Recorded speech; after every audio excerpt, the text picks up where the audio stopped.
Good afternoon, everyone. My name is Michelle Santana, and I am here to show you the steps to have a good presentation. We are going to be discussing the principles and the components of effective communication skills. First, we need to have a good communication skills in order to share the information we want the audience to know and also remember us. And always remember that if you're not able to communicate it, it can affect our presentation. So it's very important to always have good communication skills, how to present your words and how to explain it and define it. Second, we are going to be talking about defining the essentials of public speaking in a variety of different settings. When choosing a topic of what you want to speak about, make sure you're comfortable with it. That's one of the steps also. You don't want to choose a topic that you're going to have a struggle with. Also, making sure that your setting, your background, where you're giving your presentation. Why? It's because settings plays a huge part in our presentation. You want to know your audience is comfortable. You want to know your audience is engaged in your conversation. You want to know that everyone is listening into what you're saying. Also, you want to know that is my audience comfortable with the room setting? Is the audience cold, hot? You want to make sure all that, because all that it plays a big, huge part in your settings. Also, indoor versus outdoor.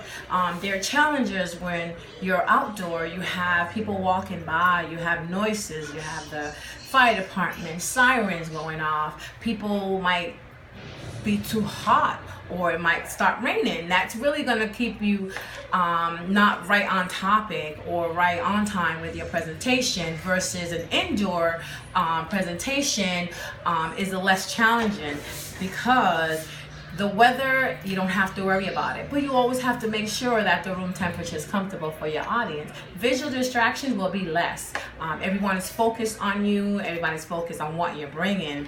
Also, visual distractions, those are one of the parts that I just have mentioned. And just to look at it, your audience will be comfortable if you're comfortable with your presentation.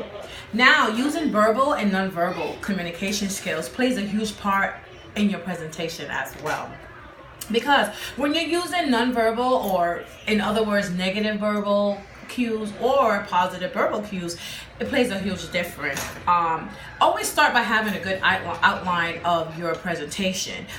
Speak clearly and slow at times. Also, the way your audience, that way your audience will understand and what you're saying. Also, keeping your arms to yourself.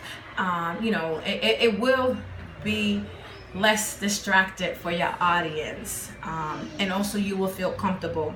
Taking notes when you're ready to ask questions from your audience also shows that you're interested in their feedback. It shows them that you're interested, that they're there and they're listening to you, but you're also listening to them. Another distraction when you have nonverbal, it will be you're not showing them interested. You are actually giving them no time to ask questions.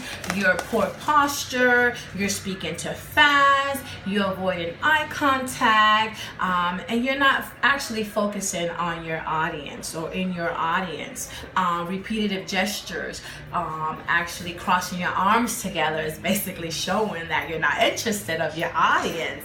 And just remember that all these cues are negative, and always have a positive nonverbal cues, so that way your audience will know that you're interested in what you're bringing and you're interested on your feedback. Their feedback is very important in that part. We're going to be talking also about applying technology when you're doing your presentation. Technology is a very important tool, but we always have to be careful how we use it, considering showing one point at a time, and avoid animation. Use bullet points, but don't use too many, and keep sentences short, not too long, because that's going to take time of your audience and they're going to want to know when are you going to be done.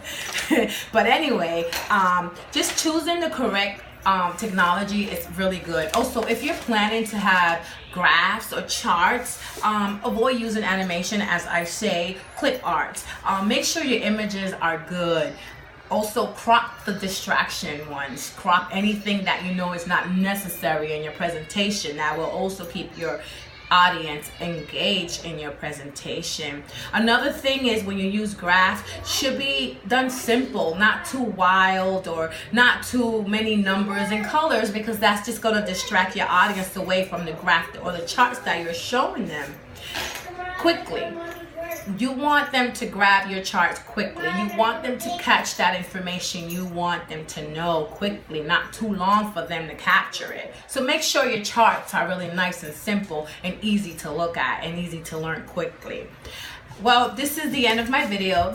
I hope this video has helped you in any way. I do appreciate that you took the time to look at this video, and I wish you the best. Thank you.